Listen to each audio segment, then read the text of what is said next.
तो हरियाणा निकाय चुनाव को लेकर वोटिंग खत्म हो चुकी है। निकाय चुनाव के लिए कुल 44.7% मतदान हुआ। अंबाला सदर में 52.3% मतदान हुआ। अंबाला में 29.5% वोटिंग हुई है। बराड़ा की बात करें, बराड़ा में 67.3% मतदान, तो वहीं भवानीखेड़ा में 79.9% मतदान हुआ। लोहारू में 78.7% वोटिंग परसेंटेज रहा। सिवानी में अब तक 85.9% मतदान हुआ है। तो फरीदाबाद में भी 38.1% मतदान, तो वहीं जाखल मंडी में 85.2% मतदान। जाखल मंडी में सबसे ज्यादा मतदान रिकॉर्ड किया गया। गुरुग्राम में 39.2% वोटिंग। फारूक नगर में 75.9% मतदान। मानेसर में 63.7% वोटिंग दर्ज की गई है। इसके साथ ही सोना की बात करें तो सोना में 32.7%, हिसार में 52.4%, नारनौल में 82.7% मतदान हुआ। तो वहीं रादौर में 79.7% वोटिंग हुई। यमुनानगर में भी 52.9% मतदान हुआ। बेरी में 70.5% वोटिंग रिकॉर्ड की गई।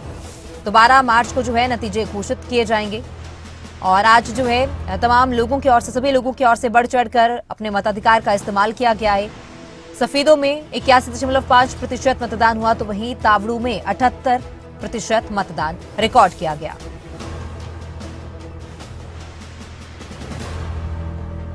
और इसी पर और ज्यादा जानकारी के लिए फरीदाबाद से राजा पटेल और गुरुग्राम से करण जयसिंह हमारे साथ जुड़ चुके हैं।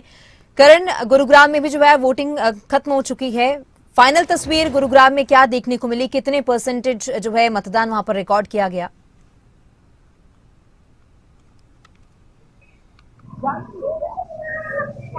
तमन्ना, देखिए, अब ईवीएम में तमाम प्रत्याशियों की किस्मत कैद हो गई है। वोटिंग परसेंटेज की बात करें तो वोटिंग परसेंटेज फारूक नगर में सबसे ज्यादा देखने को मिला। फारूक नगर में 76% वोटिंग परसेंटेज रहा। गुरुग्राम की बात करें तो गुरुग्राम में लगभग 40% वो वोटिंग परसेंटेज अभी रहा। इसमें 1-2% बढ़ने की जो आशंका है वो जताई जा रही है। मानेसर की बात करें, मानेसर में 64% मतदान वो देखने को मिला है। लेकिन चिंता का विषय गुरुग्राम रहा, क्योंकि गुरुग्राम में अक्सर कहा जाता है कि जो शहरी मतदाता हैं वो मतदान के लिए कम निकलते हैं। हमने विधानसभा में देखा, विधानसभा में 65 से 66% जो मतदान है वो हुआ था, लेकिन छोटी सरकार के चुनाव में मात्र 40% मतदान वो देखने को मिला है। क्योंकि गुरुग्राम सबसे बड़ा निगम है, तकरीबन 8.5 लाख से ज्यादा मतदाता गुरुग्राम में है और शहरी क्षेत्र के साथ साथ ग्रामीण क्षेत्र भी इसमें आते हैं। लेकिन जो ढीला रवैया लोगों का रहा वो शहरी क्षेत्र में रहा, सेक्टर्स में रहा। सेक्टर्स में लोग घरों से बाहर नहीं निकले, बहुत कम निकले। कुछ बूथ तो ऐसे हैं जहां पर 25 से 30% ही मतदान हुआ। यानी कि एक जो लगातार प्लानिंग की जा रही थी इलेक्शन कमीशन की ओर से, जिला प्रशासन की ओर से, कि मतदान उसको बढ़ाया जा सके, वो कारगर साबित नहीं हुई और मतदान वो बेहद ही कम रहा। मानेसर की बात करें तमन्ना, अगर तो मानेसर में 64% मतदान हुआ है। इसमें भी 1-2% अभी जो फाइनल आंकड़ा है उसके आने की देर है, तो ये 1-2% बढ़ सकता है। लेकिन 64% मतदान रहा, क्योंकि मानेसर का पहला चुनाव था निगम का। ये निगम का गठन होने के बाद मानेसर में पहले चुनाव को लेकर लोगों में उत्साह भी था और वो उत्साह वोटिंग में दिखाई दिया, क्योंकि ग्रामीण क्षेत्र है, 30 से ज्यादा गांव मानेसर में है, 110 सोसाइटी है। मानेसर की अगर बात करें तो वहां शहरी मतदाताओं ने भी बढ़ चढ़कर हिस्सा लिया और ग्रामीण मतदाताओं की तो कतारें हमने पोलिंग बूथ के बाद देखी है।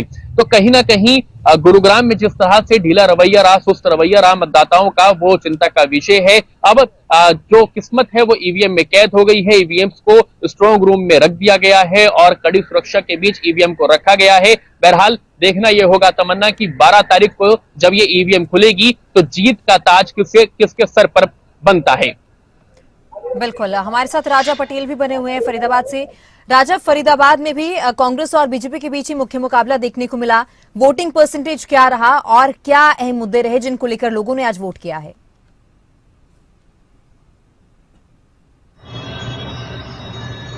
और बिल्कुल देखिए, वोटिंग परसेंटेज की हम बात करें तो पूरे हरियाणा में काफ़ी कम वोटिंग परसेंटिंग फरीदाबाद में नोट की गई है।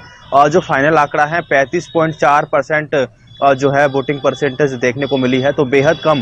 पूरे हरियाणा में सबसे कम जो वोटिंग है वो फरीदाबाद में देखने को मिली है। मुकाबले की बात करें तो सीधी जो टक्कर थी कांग्रेस और जिस तरीके से भाजपा के बीच देखने को मिल रही थी, और तमाम दोनों पार्टियों ने वादे किए थे, चाहे कांग्रेस के घोषणा पत्र की हम बात करें या फिर भाजपा के संकल्प पत्र की।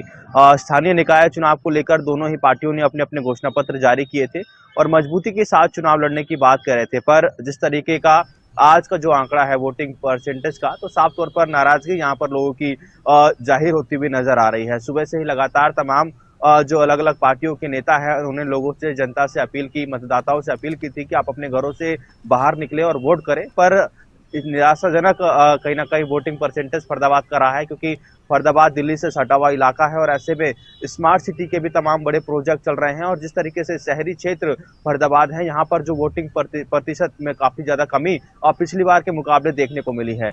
अब क्योंकि वोटिंग कंप्लीट हो चुकी है और ईवीएम मशीन जो भी है पैक हो रही है, सील बंद हो रही है, और उसके बाद और जो स्ट्रांग रूम है वहां पर ईवीएम मशीन जाएंगी। अब क्योंकि नतीजे जो है आएंगे, किस तरीके के नतीजे रहते हैं फरीदाबाद के, ये देखने वाली बात होगी। जी ठीक है, बहुत शुक्रिया राजा। इसके साथ ही करण से सवाल लेती हूँ। करण, जिस तरह से जब टिकट का आवंटन हुआ था तो क्या बगावती सुर दिखाने वाले जो नेता थे उनकी ओर से क्या खेल बिगाड़ा जा सकता है? क्योंकि जिस तरह से जो टिकट के चाहवान थे, जो जिन्हें टिकट नहीं दिया गया, उन्होंने बगावत की, पार्टी छोड़ दी या फिर निर्दलीय वो मैदान में उतर आए, क्या उनकी वजह से पार्टी को नुकसान हो सकता है, चाहे बीजेपी हो या कांग्रेस हो?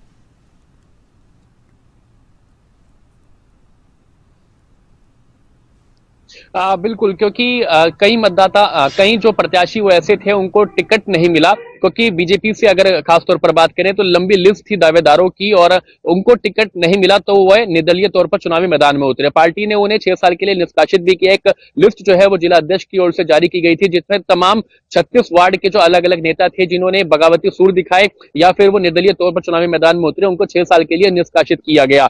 और कांग्रेस की अगर बात करें, कांग्रेस से जो लोग टिकट मांग रहे थे उनको अगर टिकट नहीं मिला तो उनमें से भी कुछ नेता ऐसे थे जो निर्दलीय तौर पर चुनावी मैदान में उतरे हैं। तो ये कहना गलत नहीं होगा कि जो नेता निर्दलीय तौर पर चुनावी मैदान में उतरे और बगावत जिन्होंने की है वो कहीं ना कहीं खेल बिगाड़ सकते हैं, क्योंकि स्थानीय चुनाव है, स्थानीय मुद्दों का चुनाव है।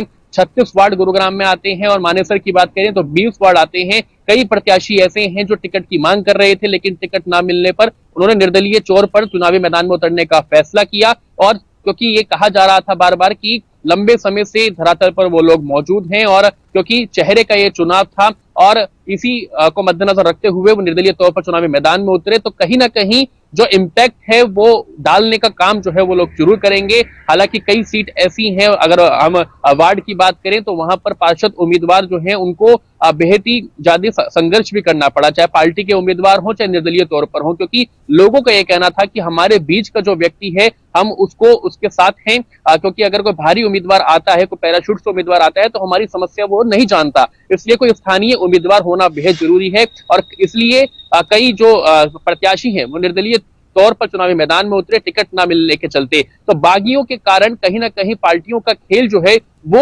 बिगड़ सकता है। हालांकि मेयर की अगर बात करें तो मेयर में ऐसा बेहद कम रहेगा, लेकिन निश्चित तौर पर जो पार्षद के उम्मीदवार हैं, वार्ड के उम्मीदवार हैं, वहां पर बागियों के कारण खेल बिगड़ने की संभावना ज्यादा है। लेकिन ये तो 12 तारीख को ही पता चल पाएगा कि आखिरकार किस तरह का प्रदर्शन वार्ड में रह पाता है और मेयर पद के लिए जो प्रत्याशी चुनावी मैदान में है वो किस तरह का प्रदर्शन कर पाते हैं। लेकिन फिलहाल जिस तरह से वोटिंग परसेंटेज गुरुग्राम में खासतौर पर कम रहा है, इसने चिंताएं बढ़ा दी हैं, ना ही सिर्फ बीजेपी की बल्कि कांग्रेस की भी, क्योंकि कहीं ना कहीं ये कहा जाता है कि जो वोटर्स हैं, शहरी वोटर्स हैं, वो पार्टी के वोटर्स होते हैं, पार्टी के कोर वोटर्स होते हैं, और अगर वो घरों से बाहर कम निकले हैं, कम मतदान हुआ है, तो इसका इम्पैक्ट कहीं ना कहीं रिजल्ट पर पड़ सकता है। ठीक है, बहुत शुक्रिया करण तमाम जानकारी के लिए। तो आपको बता दें कि मतदान का जो समय है वो खत्म हो चुका है। 12 तारीख को नतीजे घोषित किए जाएंगे और उसके बाद ये तस्वीर साफ होगी कि छोटी सरकार बीजेपी की बनती है या कांग्रेस की।